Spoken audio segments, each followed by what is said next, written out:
Swatantra Bharat 75 series, The Genius of India as a Key to the Crisis of Humanity. Today we have a very distinguished speaker, Dr. Manish Singhal. He is a professor from XLRI, a very renowned and one of the best institutions known globally. One of the more important things which I know about him is at the prime of his youth, he has devoted uh, his years, precious years, decade perhaps, full time for Vivekananda Kendra, Kanyakumari, working in many fields, especially in the Arunachal Pradesh and Assam, and done extensive service and research there. He is now in the field of management as a faculty and researcher, and has been a phenomenal person in many respects. We'll know more about him in the coming time. But first, let me welcome Manishji to you. Thank you so much for joining us today, taking out time from your busy schedule. The stage is all yours. Please start. नमस्कार बहुत बहुत बहुत बहुत धन्यवाद नरेंद्र जी so the topic that I'm going to talk about today is yoga in corporate management in the light of Swami Vivekananda. And the reason why I chose this particular topic is because Naren ji and I, we worked together in the Vivekananda Kendra for a long time. And we had this overlap both in Assam and Arunachal, where he was posted, while I was posted in Vivekananda Kendra Institute of Culture, Guwahati. And since that time, I went off to IIM Calcutta for my PhD. And I've been teaching in an MBA institution over the last 16 odd years. And I thought that I could kind of bridge these two things because usually they are seen as being separate. But the way I look at it, whatever I teach, whatever I preach, is relating these two things together. And that is what I thought that I'll try to do today. And what I'm going to look at is yoga in corporate management and leveraging in particular Swami Vivekananda's lesson that we learned. Not just us, but the whole world can learn from it. And that is the idea. But then before we move any further, I thought that I could probably take it more as an interactive session, even though this is getting recorded and will probably be played out later. But then still, I thought that let us try to do it in an interactive fashion. So even though you may be watching it on YouTube or maybe somewhere else, but you could just play along and take part in these activities. Okay. So the first activity that I would like you to engage in is called clearing the space. Now, what is this? So clearing the space is an activity that we usually do in pairs. And therefore, whenever I conduct my training programs, whenever it is that I'm teaching people, I ask them to turn to their neighbor. So they'll turn to their neighbor and carry out these activities in the following sequence of 3 steps. In the first step, what they do is that you try to identify what's in the background for you. So while this particular session is in the foreground for me, is there anything which could trouble me in the background while this session is on? So that's point number 1. The second step from there is as to what is the emotion associated with that issue in the background. Okay, so what is the issue associated in the background? And in that particular idea, the point would be कि वो भावना क्या है? What is that emotion? Because you realize that much of the initiative, much of the impulse for action, that does not come from the thought, but it comes from the emotion. So what is the associated emotion? And then the last step is that you try to acknowledge that and you say, that's how it is right now. Can I get back here? So if I were to apply that to myself, what's in the background for me? So what's in the background for me is that I was just having a talk with an ex-colleague from Guwahati, VKIC itself, just a few minutes back. And she told me that one of the doyens, one of the pillars that we had in VKIC, we lost him on the 16th. Associated emotion, mixed emotions, in fact. So one is that of grief that we will not have Deepakda available with us. But the other emotion is probably some amount of gratitude for having had the opportunity to spend some time with him and to learn from him in particular, which also relates to what we are doing here. I remember that once I'd gone to his office and I'd gone there after my engineering, after my MBA. Okay, and because I wanted to prove myself to be very proactive, dependable, etc., and I would assure him of very tight deadlines from my side. And once I promised him something, and when I went to meet him, and he said, Manish ji, wo kaam ho gaya kya? Is that over? And very shamefacedly, I had to admit to him that it had not been over. It took me longer than what I had thought of. And his one statement at that point of time, and I remember that until now, he says, Manishji, what I have seen in my life, something which helps is under promise and over deliver. So if you think that there is something which is going to take you 2 to 3 days, you ask for 3 to 4 days from the other side. So that if you're able to do it within those 2 or 3 days, you'll be exceeding expectations from the other. But otherwise, you will still have some margin for yourself because something else may come up in between. And therefore, the first one, while it is grief that we don't have him any longer, the second conflicting emotion is that of gratitude that I was able to spend some time and learn from him. So the associated emotion.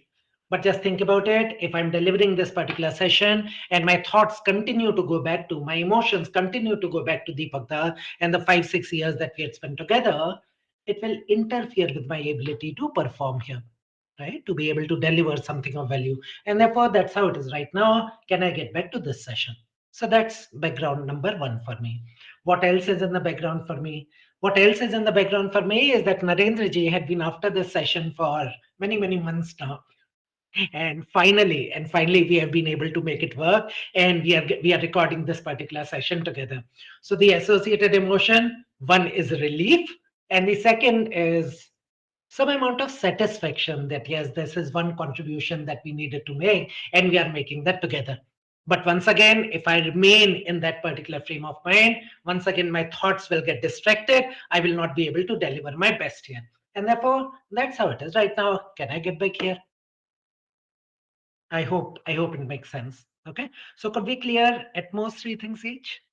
Could you take out some time, maybe pause this particular video for a while and clear that so that you can be here? Pause.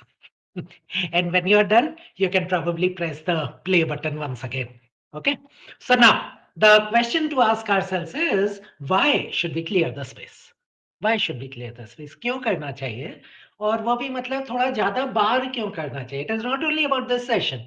I'm saying that when you're settling down for your lunch, when you're settling down for dinner, whenever it is that you're starting your work, or whenever it is that you try to dance or cycle or anything that you do, why should you clear your background? Why should we do that?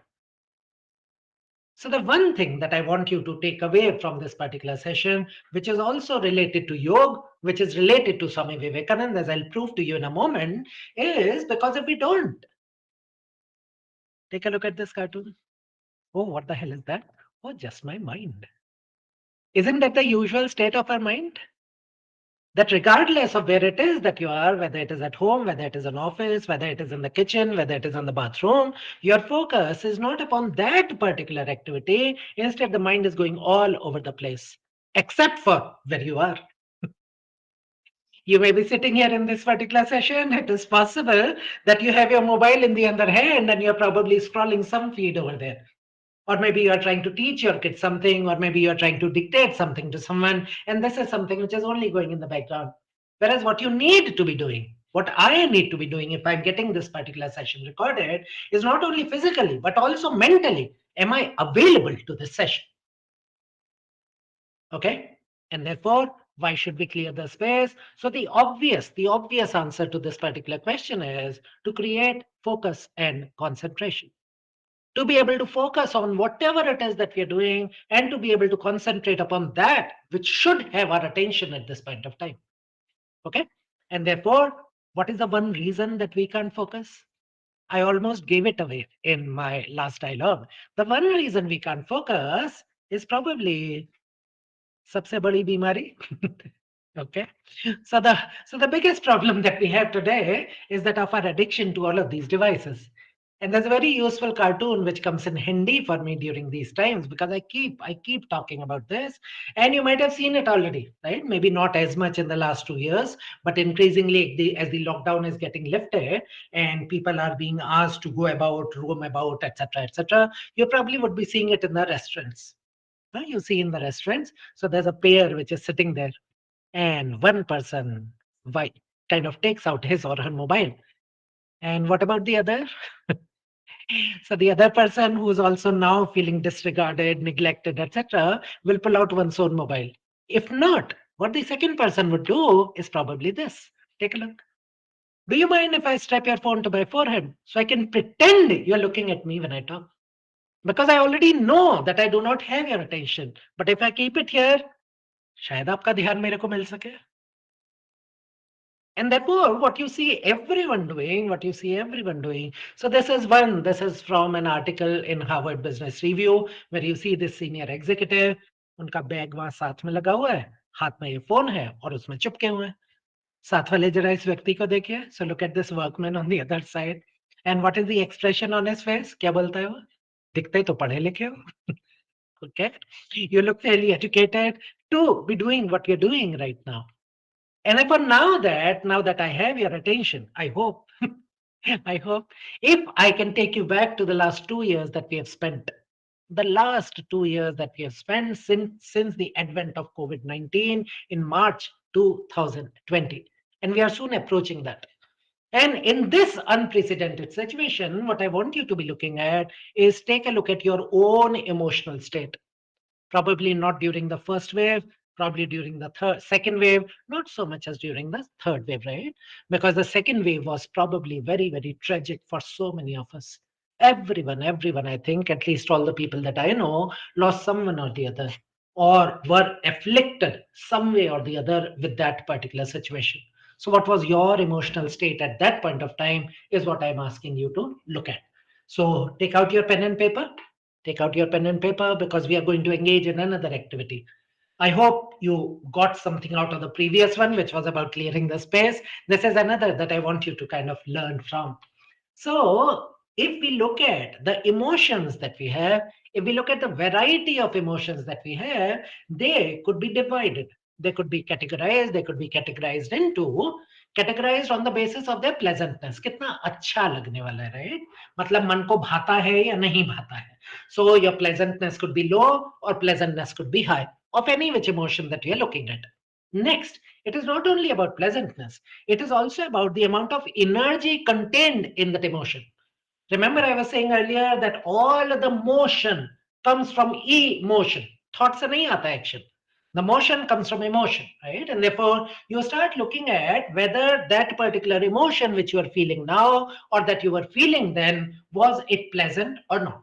Okay, you could look at it, that 0 1, even though we are going to get into categorization right now. But then, was it very unpleasant? Was it very pleasant? Next, what was the energy contained behind that particular emotion? So, was that energy low or was that energy high? Once we get into this high low categorization of the emotion, we easily come to a 2 by 2 matrix. Okay, pleasantness could be high, energy could be high. Then you'll move to the top right portion here. If pleasantness was high but energy was low, then you'll come to the bottom right quadrant. If both of them are low, you come to bottom left. If pleasantness is low but energy is high, you'll move to the top left quadrant. Easily a 2 by 2 matrix. Remember, the context that I'm setting before you is wave 2, COVID-19 wave 2 last year, which was very, very disturbing for so many of us. And now, in these 2 by 2 matrix that you're looking at, what was the overriding emotion for you? Okay, so we argue that when the energy is low, when the pleasantness is low, you would label that particular quadrant as being blue. Okay, so that is the label that you apply to that. Alternatively, if the pleasantness is low but the energy is high, वो नहीं बोलते गुस्से में आग बबूला हो गया, the person went all red in the face. Okay, तो वो पूरा, so that is the red zone. If we could be looking at pleasantness being high but energy being low, that probably is the green of nature. घास कैसे बढ़ती है? धीरे धीरे. Okay, and therefore the energy level is low. So you'll probably be pleasant, but you won't really feel like doing much. Alternatively, both of them are high. That is known as the yellow zone. Now, okay, so write down for yourself, were you in the red zone, were you in the blue zone, were you in the yellow zone, or were you in the green zone at that point of time? Now, what is it that we take out from there? Now we look at a 5 by 5 matrix. Okay, we are looking at a 5 by 5 matrix for each one of these 4 quadrants. So what I'm placing before you now are a set of 100 emotions.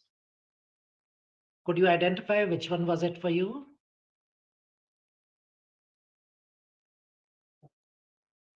Okay.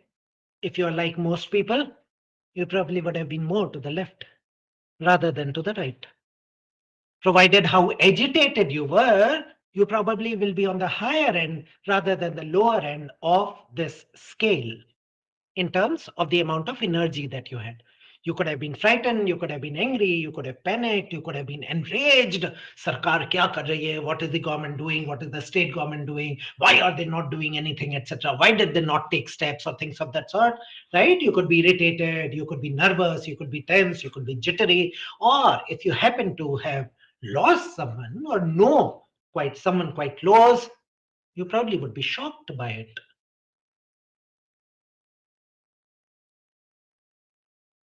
So now that you know which quadrant you were in, and you have made a note of which emotion it was for you, I am asking you now that the situation that we looked at is said to be unprecedented. हम में से हर एक के जीवन में शायद इस प्रकार का वाक्य पहली बार गुजरा होगा, राइट? अदरवाइज पहले वाला जो था तो बोलते 100 साल में एक बार आता है. Sometime it happened in 1920s, before that it was in 1800s or whatever. And generally people say that things like these do not really happen twice in the same lifetime. So it is said to be unprecedented. But the question that I want to ask you, is it really so? Is it really so? Why? Haven't we always lived in two different worlds? One that which is outside of us and the other which is inside of us. So if we have always lived in two worlds, the outer versus the inner, which one is it that you have more control over? So the fear, the anxiety that people have faced because of this, is it doing anyone any good? In fact, I would argue that it is clouding our senses, it is clouding our mind, it is clouding our intellect. So this fear, this anxiety, this apprehension that people have, or the shock that people are under, it is probably not doing anyone any good. So the idea is that if there is an inner turmoil because of the situation outside, will you be able to interact optimally with the world around you? Will you be able to act optimally with the world outside? And probably not. And therefore, what we need to be looking at is how is it that you can maintain a clear, calm center inside, regardless of the external conditions. So COVID-19 is one such condition, an external situation for you. But regardless of that situation outside of you, isn't it true that the moon is still the same 384,000 kilometers away from our planet? Isn't it true that our sun, right, the one star that we are rotating around, right, it is still the same 150 million kilometers away from us? And therefore, whatever it is that you're going through, will it allow you to break through? Whatever it is that you're going through, will it allow you to break through? Is the question that you and I should be asking ourselves. And therefore, can we move beyond the tyranny? Can we move beyond the tyranny of the internal commotion and confusion? So, what I'm going to ask you here is that we take a closer look, at attention. Remember, the topic that I'm dealing with here is yoga in corporate management. And the one thing which is essential is that it is this attention, whatever it is that we pay our attention to, which focuses our awareness.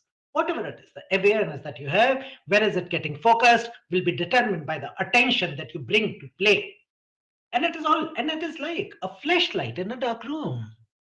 You enter into a dark room, there's a flashlight that you have. Whatever you shine it on becomes salient to you. वो आपको दिखने लगता है. तब तक नहीं दिख रहा था. And the one that you shine it on will render the others in darkness. And therefore, that is what you are attending to, right? That is the word that we use here. And therefore, like a flashlight in a dark room, so it could be a book that you're reading. As long as that book has your attention, your awareness is focused on that. You'll be able to gain from it. It could be the TV that you're watching. It could be a conversation that you're having, or it could be a physical pain that you have right now. Alternatively, it could be about the thoughts that you're entertaining at that point of time. So the first three is probably outside of you. If you look at the third and the last two, it could be about the inwards that you have. For example, right here, right now, if you're standing like me, could you take a look at how the floor feels beneath your feet? If you're sitting, could you take a look at the chair that you're sitting on and the contact that it has on the backside? Are you resting against the backrest? Are you focused upon this particular screen which is in front of you? So no, probably you were not paying as much attention to the backside or the body's weight upon the chair or the body's weight upon the floor. But now that you're attending to it, you suddenly become alive towards it. Okay? And therefore, what we are going to pay attention to, particularly in this particular session, is what you are focusing upon is one part of the equation. The second part of the equation is the one who regulates your attention. And this is what calls for mindfulness.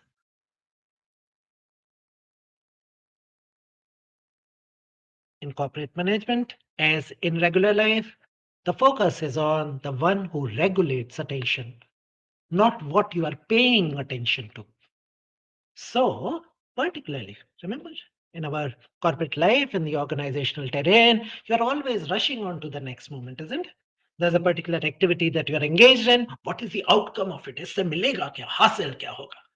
So, if it is always about the next moment, whatever is happening to the moment that you're in.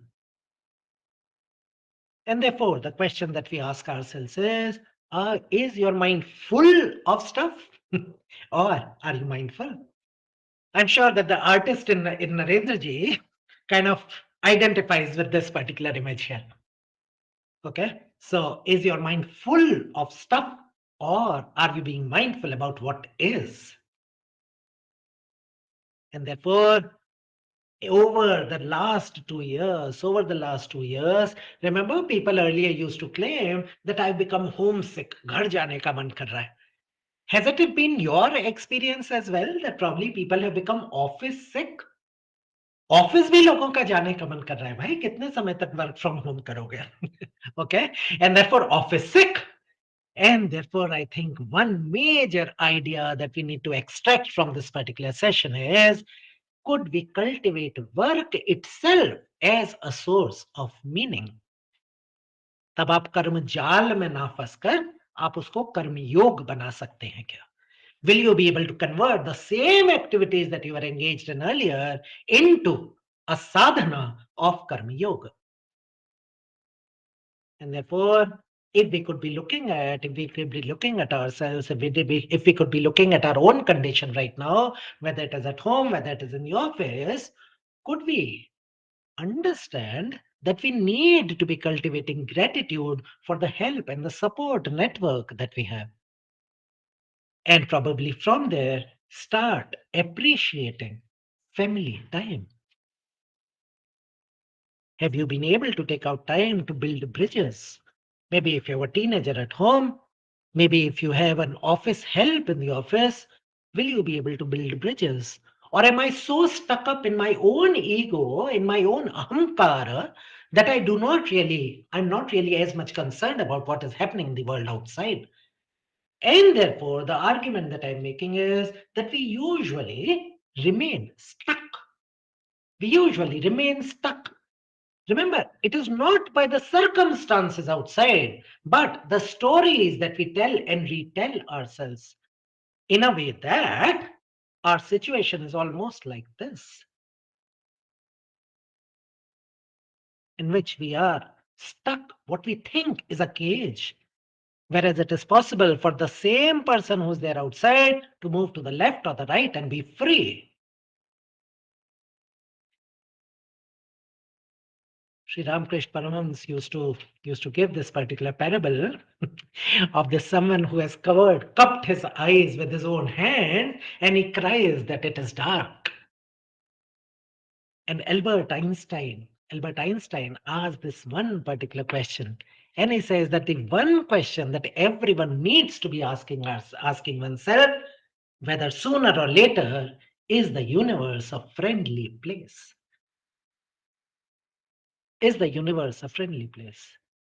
Remember, so whether it is a friendly place, whether it is filled with the enemies, is because of the outlook that you have. जिसकी दृष्टि बदल गई, उसकी सृष्टि बदल गई. And therefore, what is it that we assume the world to be? Is the universe a friendly place? And therefore, remember that what we are arguing here is that over a period of time, can we move ourselves from being primarily reaction led to being driven by responses? There's a particular stimulus outside, yes. There's a particular cause outside, yes. But will it create one sort of effect or that of the other? Shouldn't you and I take responsibility for it? The ability to choose a response. And that is where I want us to have a group experience. Even though you may be doing it alone, you could probably bring your spouse over, you could bring your friend over, or maybe you could bring an office colleague over, wherever it is that you are. Okay, let's try to have that. Okay. Could you look at 3 things, people, situations for which or towards whom you are grateful? Remember, it is not only the name, it is not only who they are, but it is also what you are grateful for and why are you grateful. Kyun, right? So that why is important. So what is gratitude? Gratitude is not only about what someone gives you in return for something that you're given. I frequently give this example. Let's say I go out into the market and I go to a shop and I want to purchase a bottle of water. And I give him 10 rupees, 15, 20, whatever it is, and this person gives me a bottle in return. Do I feel gratitude towards that? No, I've earned it, right? I've paid him. I'm entitled to that particular bottle from this person. And therefore, that person gives it to me. So I get that. I get that. Now, the idea is gratitude will come in beyond entitlement. So if you only feel entitled towards it, if you feel only entitled, then there's no gratitude there, isn't it? Gratitude मतलब उस आदमी ने अपनी तरफ से आपको कुछ ज्यादा दिया. There is something more than what you were entitled to. And therefore, I'm asking you to identify things, people, situations which are already present in your life. You don't have to manufacture them, right? You don't have to manufacture them. For example, one thing that I could be grateful for right now is the academic campus that I am living in. It is a relatively self-sufficient campus. I can go out for a morning walk, I can go out for an evening walk, and it's absolutely beautiful. Remember, the same job that I'm in, I could be in a different campus, which could have been more congested. But it's my good fortune that I am here in Jamshedpur and the weather and the other kinds of things that I have. What is the other thing that I could be grateful for? So maybe the relative ease, the comfort that I have here, some amount of control over my own time, because of which I can probably do this today. Okay, and therefore the kind of freedom, the kind of autonomy that I have here, I could be grateful towards that. I could also be grateful towards my wife. It could be towards my children. It could be towards life in general. COVID-19 has taught us that you cannot really take your next breath for granted. Oxygen cylinder के लिए आपने लोगों को मारामारी करते देखा होगा. You and I don't have to pay for it right now. So can we be grateful? And this is already present. Okay. So I would have asked you to do that, but we to be doing this together. So the idea. So what was it like to do this particular exercise? What kind of feelings would emerge? And if this particular focus on the present moment, remember I asked you, so what is it that you have now? Not something that you'll have in the future. How is this different from the usual if then focus? ऐसा करे तो वैसा हो जाए, etc., etc. How is that different? So people usually argue that this is something that if you're more mindful towards that, your life will probably feel more fulfilled. It doesn't have to become fulfilled. जिसकी दृष्टि बदल गई, right? And therefore, it is about what you already have. It is not something that you need to be having. So this gratitude can be a powerful tool to counteract an excessive if-then orientation that people have, which is primarily, fundamentally fueled by the dissatisfaction or desire for a better future. Dissatisfaction with the present, desire for future outcome. So this if-then outcome, this goal orientation is usually fueled by a perceived absence of things, not by fullness. Purnamadaha Purnamidam. So can we cultivate an orientation characterized by noticing the presence of things? And therefore, what I will invite you to, if you could look at continuing with this particular practice of counting your blessings, being grateful towards three people, thing, situation tonight, and could you start your day with that? सुबह उठते ही बिस्तर छोड़ के दौड़िए मत. Could you express your gratitude towards maybe a fulfilling sleep that you had in the night? Could you focus yourself upon what it is that you do have? And I can promise you that your life will become better. So this cultivating this attitude of appreciation and gratitude is what I want you to take away from this. So am I being the person that I want to be right now? Someone who is loving, someone who's non-judgmental, someone who's truly present, not only as a leader, but also as a present, as a parent. बच्चा आता है हम उसको झड़क देते हैं क्या बाद में आना मैं भी बिजी हूँ भाई ऑफिस में रहते ना काय को घर आ गए okay could you be grateful towards whatever it is that you do have not only others but could you be kind to yourself in effect can you be mindful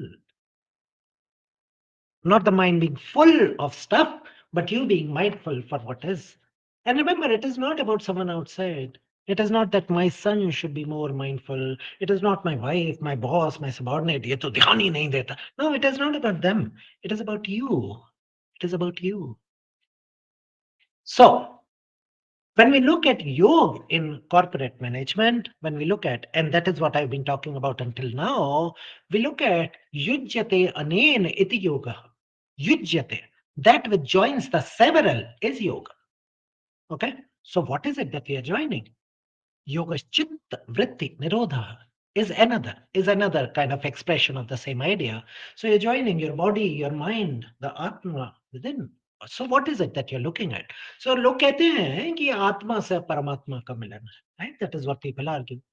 And in the age that we are living in, that this body is who I am, probably it is not as easy to cultivate that particular sense. Dehatmavad, dehi atma hai, right? So this body-centric notion that we have, the life that we live, it is not really as easy.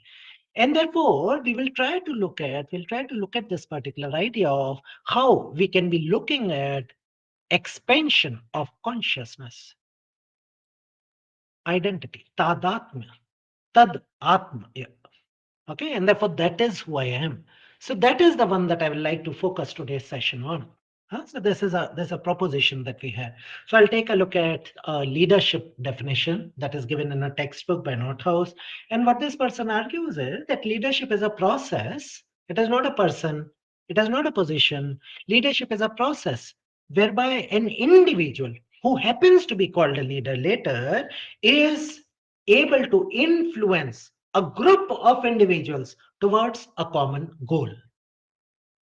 A process whereby an individual influences a group of individuals to achieve a common goal. A very useful idea here is to ask you as to why is it that you go for a work? Why do you go for a job? So many people would probably say that I'm the head of the family and it is my responsibility to take care of my family. So it is to take care of my family and to earn some money for that I go to work. Someone would argue that I need to pay my EMIs. Someone would argue that I probably go there. And why did you change from one job to the other? Yes, probably I was getting a much better pay there. I got better set of responsibilities, etc. And then the typical counter question that you could ask them is the company or the organization employing you for you to take care of your family? What is the goal of the organization to be employing you and not someone else? You probably fit the bill better for them as to what they want. They probably want some productivity out of you. They probably want some outcome from you, etc., etc. And if it is easy enough to realize that the goals are usually in conflict, You do not really have the same goal. And therefore, the way to be looking at, and I think this is a point that maybe Hanuji had made earlier, which was about Akhanda Mandalakaram. In this entire series, when he had delivered a session, he probably talked about it. Many of you may remember the Guru Sutra, and within which one line goes, Akhanda Mandalakaram Vyaptam Yena Characharam Tatpadam Darshitam Yena Tasmai Shri Guruve Namaha. So I'm only looking at the first part of it, the first one, Akhanda Mandal Akaram. So the idea of Akhanda Mandal Akaram is that our identity may be looked at in terms of an expanding spiral. So this is an idea that I learned in Vivekananda Kendra itself, wherein the argument is that all of us exist at multiple levels of identity simultaneously. Simultaneously. And these levels of identity that we have, they exist as an ever expanding spiral, with the connecting link being I, me, myself. So the first that I would be looking at is a particular corporate example. So the corporate example could be that of, so the example that I have here, many of us may recall that in the Maruti Suzuki India Limited, Manesar plant, a few years back, I think some 10, 11 years back, the rampaging contract workers burnt alive a particular, I think, DGMHR. I forget what his designation was, but that person was burnt alive. Let's call him ABCD. Now, why did that happen? Because they believed that the kind of work that MSIL or this particular DGM was getting them to do was much, much more than what they were getting paid. You would realize that most organizations today are going into outsourcing for why? To be able to reduce costs, to be able to become that much more efficient, to be able to hire and fire at will, right? So whatever dangers, etc., they are taken by the outsourcing organization. I don't have to pay them pension, I don't have to give them other benefits, etc. And usually it is often the case that organizations are doing it for cost cutting. आप मेरे roles पर मत आ जाओ बस, because otherwise there's a whole lot of complications for that, right? And therefore the outsourcing unit that I'm kind of getting you from, they are responsible for it. So it is not like it is not unlikely that these people may be getting into even some dangerous jobs which they should not be doing as per law, but they are being used for that particular purpose. And therefore maybe they were asking for better emoluments, they were asking for better facilities, etc. And somehow maybe the person wasn't able to answer them and they were very agitated and he was burnt alive. Now my question is, when the DGMHR was framing that particular HR policy, did he frame it because of what's in it for me? मेरे को उससे क्या मिलेगा? Was he taking it from that particular perspective? Or was he looking at himself as an HR department representative? Look at the expansion of identity. Okay, so one is I, me, myself. Second is which department do I belong to? So am I acting as per the dictates of the role that I'm occupying, which is that of an HR department executive? And the HR department usually is responsible for the full-time employees. So now should I kind of reduce myself to being responsible only for these full-time employees? Alternatively, could I be expanding my identity wider still to look at the entire organization of Maruti Suzuki India Limited? Because the kind of profits that the organization earns, the kind of contribution that the organization can make is obviously not only because of the full-time employees, right? It is from the part-time or even the contractual employees as well. So could I expand the ambit beyond the full-time employees? Do I take myself only being responsible for the profits or the outcome or the well-being of MSIL? Or should I be looking at the entire automotive sector, that every action that I take, what impact is it going to have on the automotive sector? In fact, people tell me that in Manesar, today also the organizations are having a hard time being able to get people from those villages, from where those people had come. Could you expand further? What is the impact that it is going to have on the product industry, about the Indian industry, world industry, economy, whatever? So the possibilities are endless. So this is from the corporate side. Let me come to I, me, myself. Okay, so Manish, and I'm here. The kind of decisions that I take here while being an employee of XLRI, am I taking it as that which benefits me? If I become completely selfish, if I become completely self oriented, obsessed by what's in it for me, I'll probably taking the decisions at my level and I will be taking it for my benefit. But if I am only for myself, will I have any followers at all? Remember, the context is leadership. Without followers, you don't really have a leader, right? And therefore, why should anyone else come after me if all that I'm in for is my own good, my own benefit, my own well being? So, from there, can I expand my identity? Could I start looking at what will probably be good for my department, which is organizational behavior? So I work in the organizational behavior department. If it is going to be for the good, for the betterment, for the upliftment of the department, it is likely that my other faculty colleagues in the OB department will probably accept my lead. But now, can we go further? Obviously, you'll be able to figure it out. Can I look at the entire accelerator, right? Because once again, non-OB department faculty, etc., will probably be not as enthused to accept my leadership. Could I look at XLRI? Could I look at not only XLRI, but all the business school community? From there, higher education, it is not only management schools, it could be about higher education, the entire thing. Is it education? Could it be the service sector? Could it be Indian economy? While I'm giving only organizational examples here, you can easily understand, you'll easily be able to see that you and I today are alive because our parents placed the family's benefit before their own. एक बच्चा जब पैदा होता है वो बिल्कुल असहाय होता है, right? Any child who's born is almost completely helpless, right? खाना आता नहीं, साफ करना आता नहीं, कुछ आता नहीं, and therefore the child weak, the child cries. If the parents were to say तुम अपना देखो, हमारे को तो अभी सोना है, I only want to do this, would you and I be here today? Not a single one of us will be here. It is because our parents sacrifice their individual interests that we are able to see the light of the day today.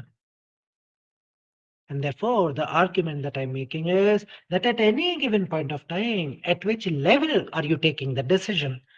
That particular level at which you are taking the decision would determine your leadership potential.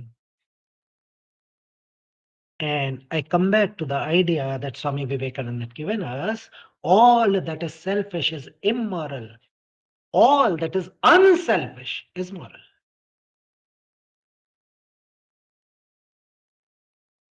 All that is selfish is immoral. All that is unselfish is moral. And therefore, the difference between a Mahamanav versus a Manav is in the extent of unselfishness. And if I want to become a leader, if I want to be seen as a leader, it has to be the benefit of all.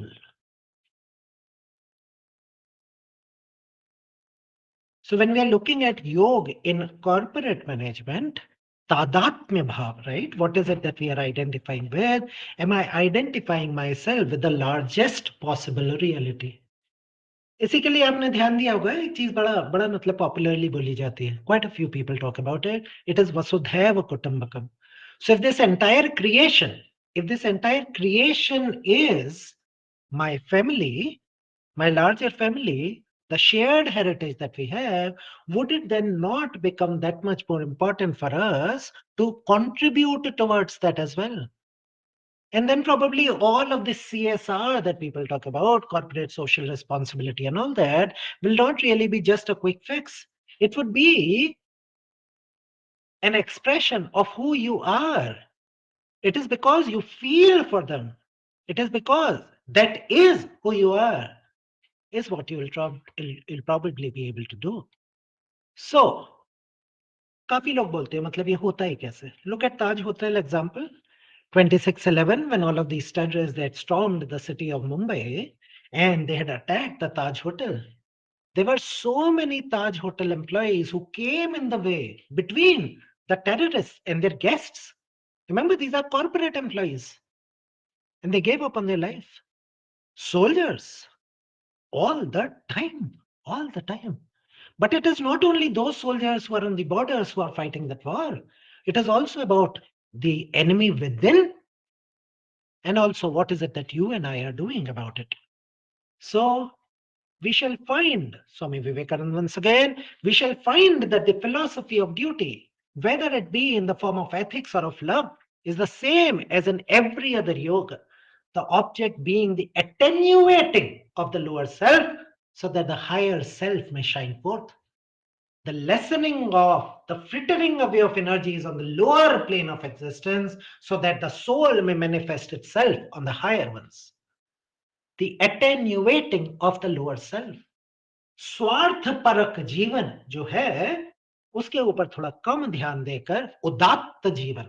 Okay, so that if we can kind of look at उद्देश्य निम्न अहम को क्रमशः घटाते घटाते बिल्कुल नष्ट कर देना, जैसे अंत में उच्च अहम प्रकाशित हो जाए तथा निम्न स्तर में अपनी शक्तियों का क्षय होने से रोकना. So the whole organization of society has thus been developed consciously or unconsciously in the realms of action and experience, whereby by limiting selfishness, we open the way to an unlimited expansion of the real nature of man. Swarth ko, not only in the field of action, but also in terms of sensation, experience. स्वार्थ को धीरे धीरे कम करते हुए हम मनुष्य के वास्तविक स्वरूप के अनंत विकास का पथ खोल देते हैं. अनंत विकास, infinite. And that is when you probably begin to feel that you do not really have that sort of a difference.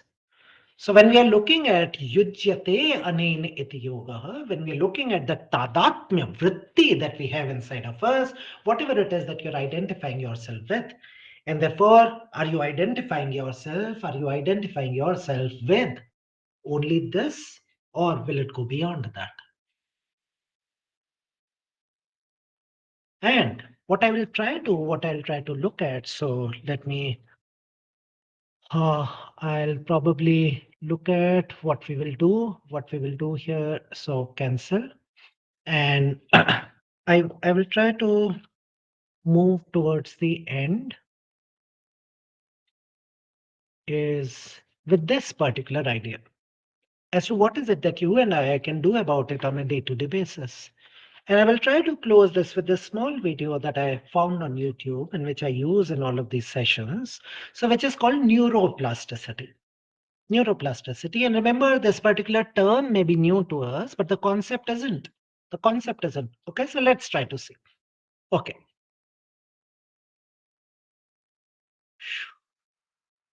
Okay, so unmute.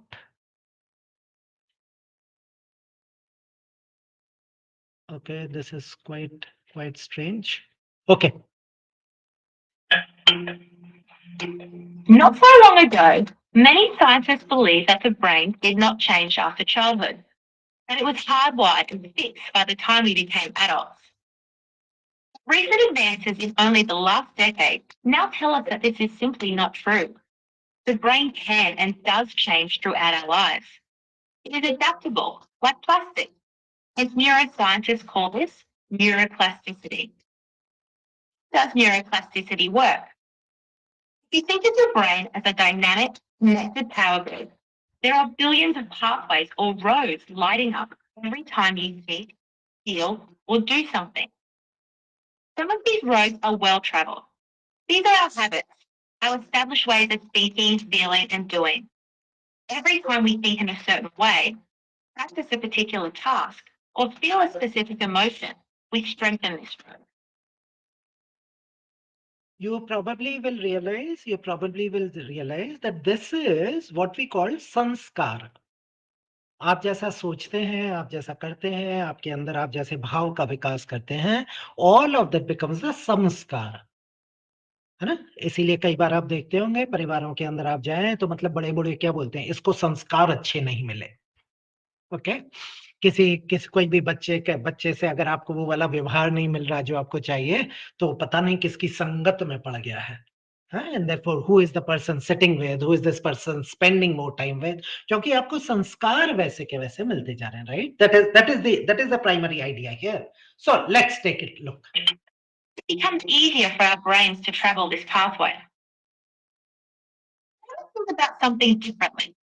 Learn a new task or choose a different emotion. We start carving out a new road. If we keep traveling that road, our brains begin to use this pathway more, and this new way of thinking, feeling, or doing becomes second nature. The old pathway gets used less and less and weakens. This process of rewiring your brain by forming new connections and weakening old ones is neuroplasticity in action. mark my words, what we are looking at here is as to what will make that particular change possible. What will make that change possible is your traveling down the new road again and again and again. अगर मेरे को सुबह देर तक सोने की आदत है और अगर मैं वैसे ही सोता रह जाऊंगा ताकि मैं सुबह के समय कुछ वो काम ना कर सकूं, it becomes more and more likely that future also will be a repetition of the past. लेकिन अगर मैं थोड़ा 5 मिनट 15 मिनट आधा घंटा उसको अगर मैं कम करता चला जाऊं, maybe that will become second nature for me. If I lose my temper very easily, if I become irritated very fast, if I become angry very fast, what is the way to become more patient? The way to become more patient is by being more patient. So the destination is the path for you. The destination is the path. So the more you are able to exhibit it in your day-to-day life, the more you will be moving towards that. The good news is that we all have the ability to learn and change by rewiring our brains. If you have ever changed a bad habit or thought about something differently, you have carved a new pathway in your brain and experienced neuroplasticity firsthand. With repeated and directed attention towards your desired change, you can rewire your brain. And therefore, all that I have done over a period of time is identifying with this limited mind-body complex and enforced all my actions, orientations in that particular direction. I will continue to remain the small puny self. What is the way to move towards the tadatmya vritti of the larger? Is by acting like that, is by thinking like that. And that probably would be the utilization of neuroplasticity in action. And therefore, as we come towards the end of this session, what I'll ask you to look at is if I do nothing about it in 24 hours, if I do nothing about what I've learned in 24 hours, I'll probably do nothing about it ever. एक दो चीज लिखिए तो एक दो चीज लिखिए अभी पिछले आधे पौन घंटे में जितनी हमारी बात हुई यहाँ पे. So what is it that you will do about it? सिर्फ सोचने की बात नहीं है, right? Ultimately, it is what is it that you're going to do about it? And that too within the next 24 hours, within the next 24 hours. So that one vision I see clear as life before me, Swami Vivekananda said, that the ancient mother has awakened once more, sitting on her throne, rejuvenated, more glorious than ever. Proclaim her to all the world with the voice of peace and benediction. And then, and only then, would you and I have made our offering in the service of Bharat Mata. So, I will close with this particular slide, is that over a period of time, remember we started with that unprecedented opportunity that we have had over the last 2 years. So this unshakable calm, that calm center that we have to develop inside, realize that this particular image here, it is not the water outside of the boat that sinks it. It is not the water outside of the boat that sinks it, but the one in it. The argument being, transformation is an inside job. and it has to be inside out and not outside in. Thank you. Thank you so much, Dr. Manishji. It was wonderful as usual to listen to you, and we look forward to listening more and more from you about this very important subject. Thanks again for joining our series, and Pleasure. thank you. Thank you so much. Jai Hind. Thank you. Thank you.